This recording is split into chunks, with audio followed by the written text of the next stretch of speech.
I was a special art student in high school, and I went to Cornell to study painting and sculpture.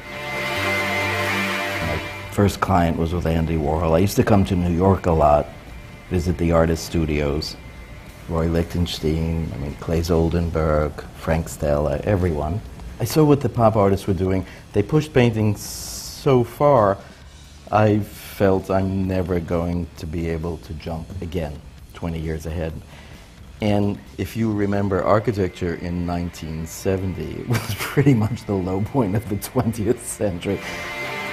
It came easily to me, and self-interest made me decide to go into architecture. It came easy, and I thought, I've got a better chance of doing something really gorgeous in architecture than pushing the fine arts scene 20 years ahead. So I kind of went into that.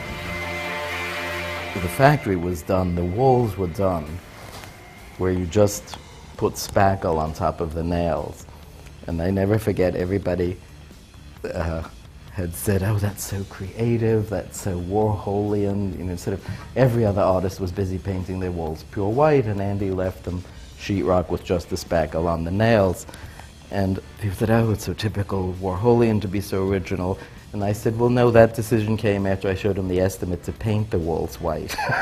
And he was like, why don't you just leave them the way they are? They look good to me. So it was funny, and he was very close to his dimes. The factory was just, the entire world came through the doors of the factory, and that's where I met the Agnelli family, who I eventually worked for quite early in my profession. That's when I met Pierre Berger and Yves Saint Laurent at the factory, and who were my also early patrons, and that's where I met the Rothschilds.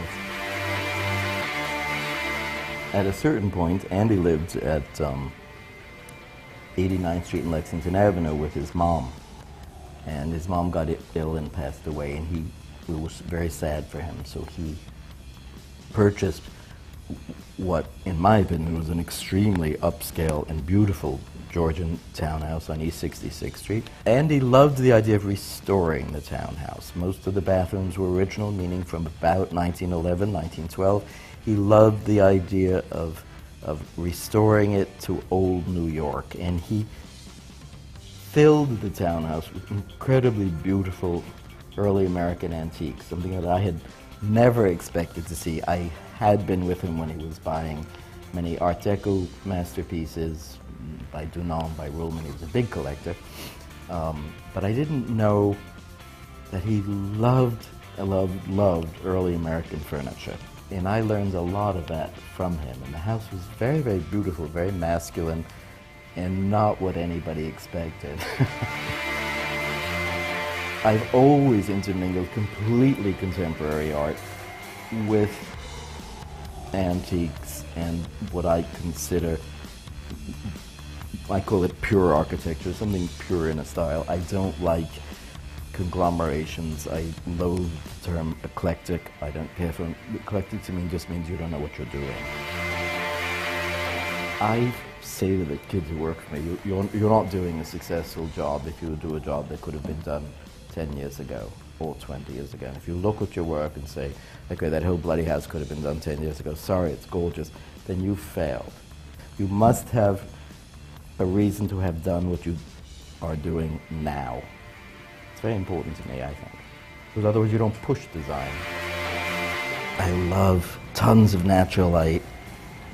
I'm as green as they get. I really do believe in not wasting the planet's resources, which is very important to me. But it's important to me that, as an architect, you make everybody's life better. I like a very simple ease of circulation, and I believe that people's time should not be wasted. So I like to present merchandise very quickly, very upfront, very directly. We had focus groups. I never forget a woman saying, I said, well, what do you really want when you stand to buy a handbag? She said, I want to stand at the counter and see the whole selection, please. I don't want to go to like 4 different walls. I have very little time. If somebody had 2 small kids, and I understood that even in this world of luxury, where you're buying handbags, perhaps for several thousand euros, that woman also values her time very highly. I'm a little old school because first of all, I learned to draft by hand with pencil and then with ink, something called a rapidograph. The kids who work for me now don't even know what a rapidograph is, but there was great satisfaction because you had 11 different points on the rapidograph of making lines thinner or thicker, and there was a great artistry in doing your drawings. Now the computers in the 1990s have enabled architects to do visual imaging that never existed before, and it's the explosion of architecture. I mean, it came about with Frank Gehry's Bilbao Museum, and good for him because he brought to everybody's attention the fact that buildings are now being created that could never have been created before. Well, I started doing residential projects because that's the work that came my way, and I started doing commercial projects with the advent of Barney's. And there's a funny story when Mr. Fred Pressman called me up and said, we're looking for a designer for Barney's. They used a fellow named Gordon Chadwick before for 20 years, who was a chap I knew, a very good architect. He was elderly, he had died around 85 years old.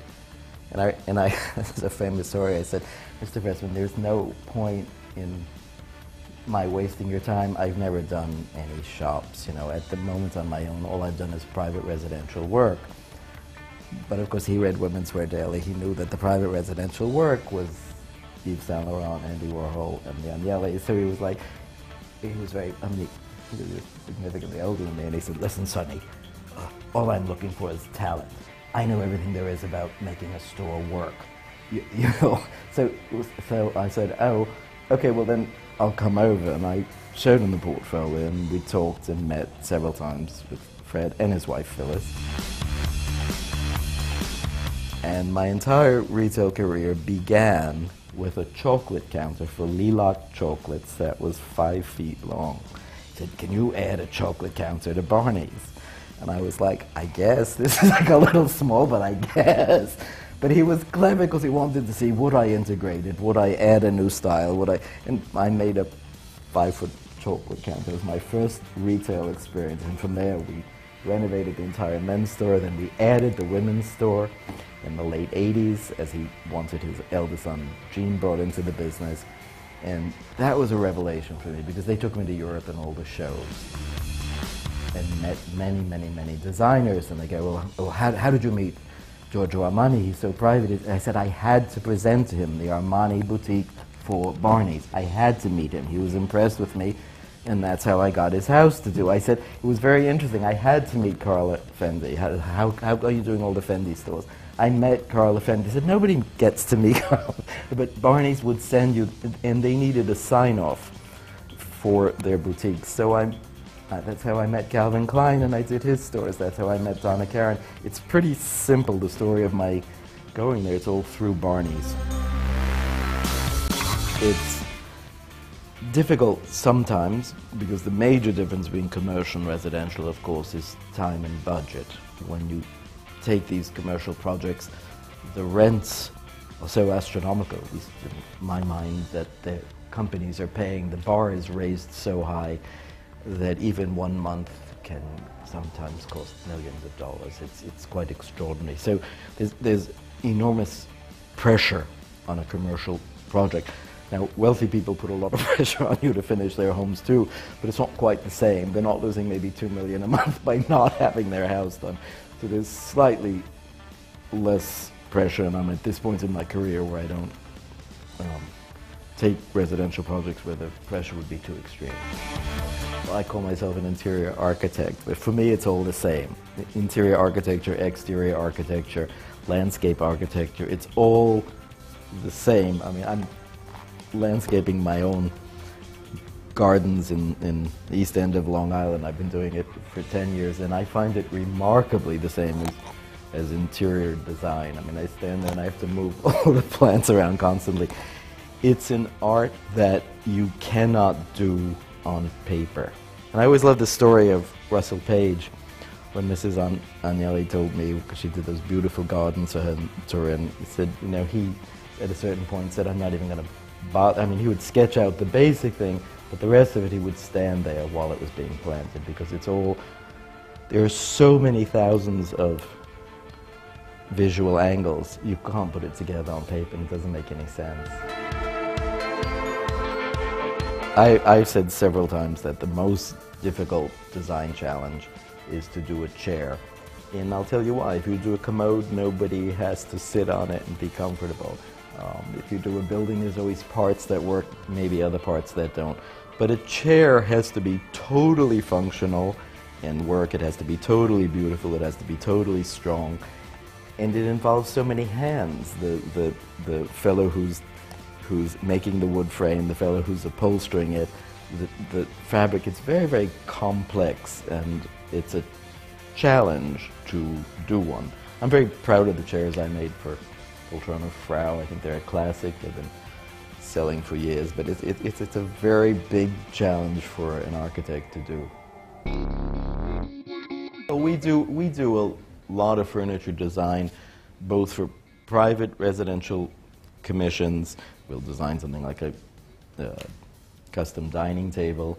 We'll make custom dining chairs, and we design all the furniture to express the brand values of my brands. For instance, everything in a Chanel, from the coffee tables to the chairs and sofas and curtains, is designed by me. And the amount of sampling and mock-ups, I sometimes wonder if the public understands how many thousands of hours goes into making a new facade or a new type of glass.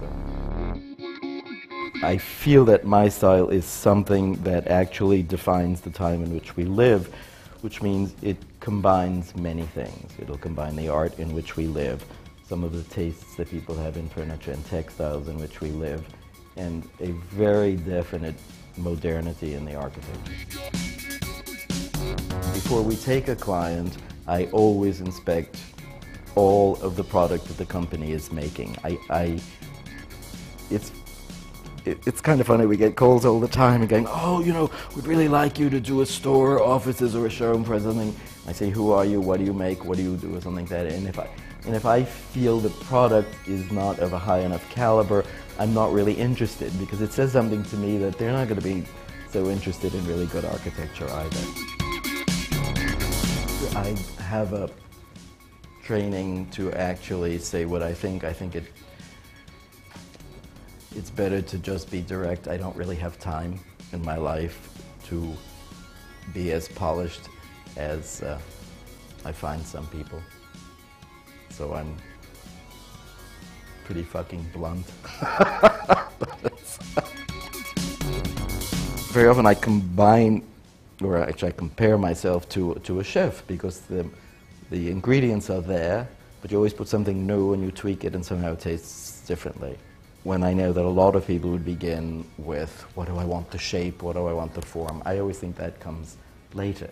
Many designers begin with that and then 4 months later go, I don't know what color it should be, and so the architects make everything white or beige, because they're really not thinking like that. They're wildly thinking about the shape.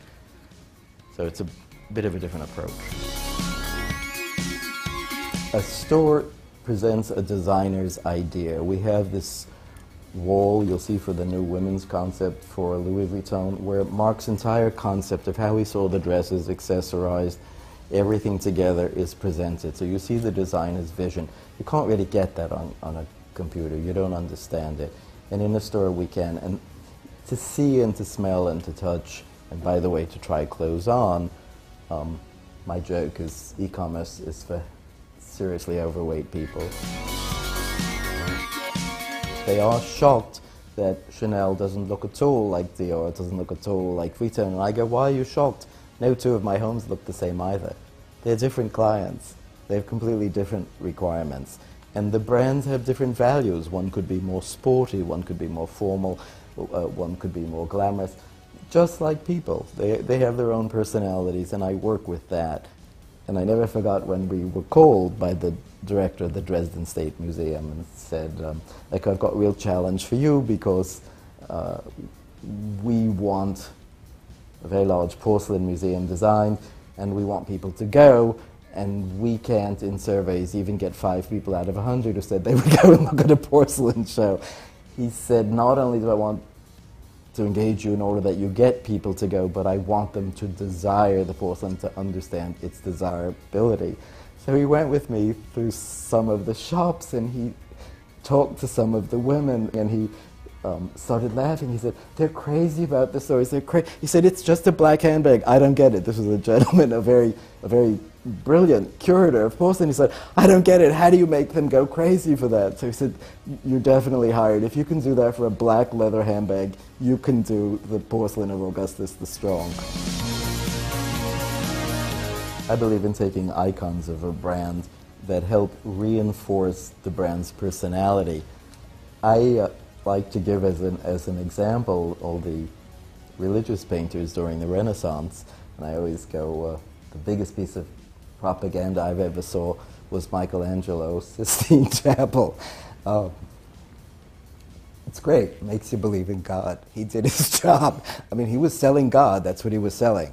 You know, I've got to sell handbags, I got to get you to believe in it. How do I do it? Well, you take Chanel's icons, her rolls of pearls, you take her camellias. Everybody's got in their personalities thing that they love. And I use the brand identities to help clarify the different brands, and it's very good. We commission artists, and part of what would make a Peter Marino space unique is the commissioning of art for residences, stores, hotels, health spas.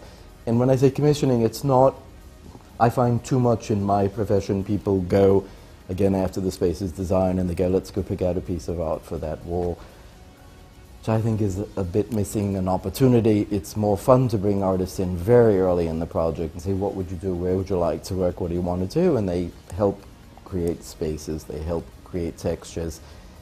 And the commissions I've done, I'm very proud of all the artists we've worked with, from Jim Terrell at Vuitton to Jean-Michel Otoniel at Chanel, and it's great. I seriously collect things in over 10 fields. I love rare 18th century books. I love antique American silver. I collect porcelain. I collect modern paintings. I collect photography. I have a serious collection of Renaissance bronzes that were shown at the Wallace Collection and the Huntington. It's not my goal to die with $10 in the bank. It's my goal to die surrounded by all the beautiful things I collect. Art releases endorphins. It's kind of like sex, you know. If you see something beautiful through your eyes, you just feel a lot better for a long time.